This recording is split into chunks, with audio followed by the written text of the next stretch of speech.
Lahat ng mga banal ngayon November 1, meron pala akong pwedeng tularan. Meron palang taong pwede akong gayahin. Ano po?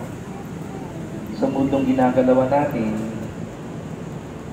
ang hirap minsan pumili ng mga taong gayahin. Siguro yung iba ginagaya dahil sa kanilang panglabas na anyo, sa kanilang ginagawa sa kanilang buhok, sa kanilang itsura, sa kanilang pananamit. Pero isang pinakamagandang gayahin ay yung gawang kabanalan, gawang pagpapakabuti. Yan po yung isang napakagandang ginagaya. Kaya ho, alam ho ninyo, kung mayroon tayong mga buhay na istorya ng pagpapakabanal, ng pagpapakabuti, huwag na ho tayo lumayo. Nandyan po ang mga santo at mga santa na ipinalaga po ng simbahan para po sa ating lahat. Na tayong lumayo. Nandyan po si Nanay, si Mama Mary. Amen?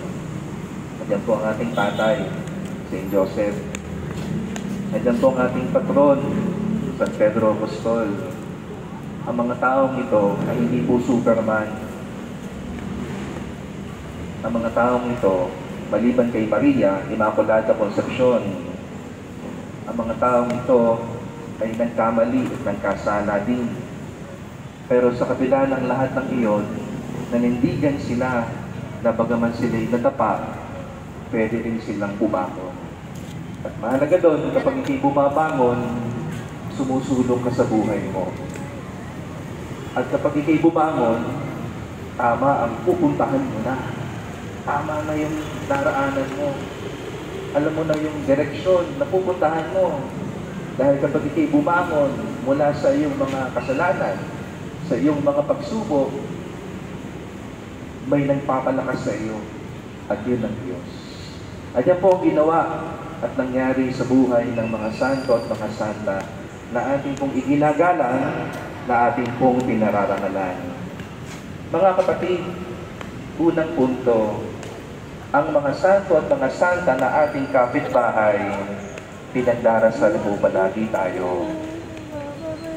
Kaya po, we are assured that someone, not someone, many are praying for us. Ano?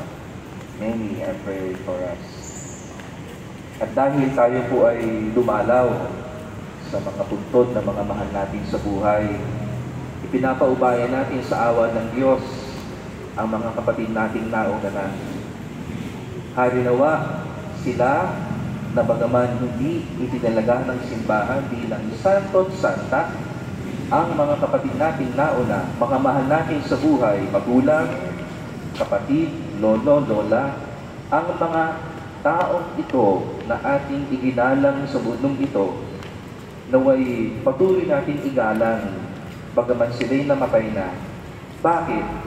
Dahil sa kanilang pagsusumikap, dahil sa kanilang pagtsatsaga, dahil sa kanilang pagsunod sa kalooban ng Diyos. Ano?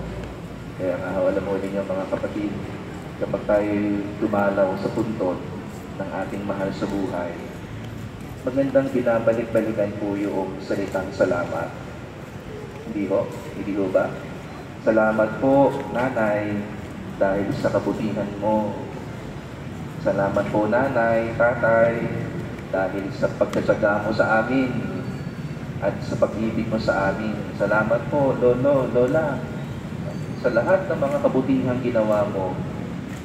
Kaya alam mo ninyo, may iwasan po siguro yung mag-ingay sa loob ng sementeryo. Kapag po ang laging binabalik-balik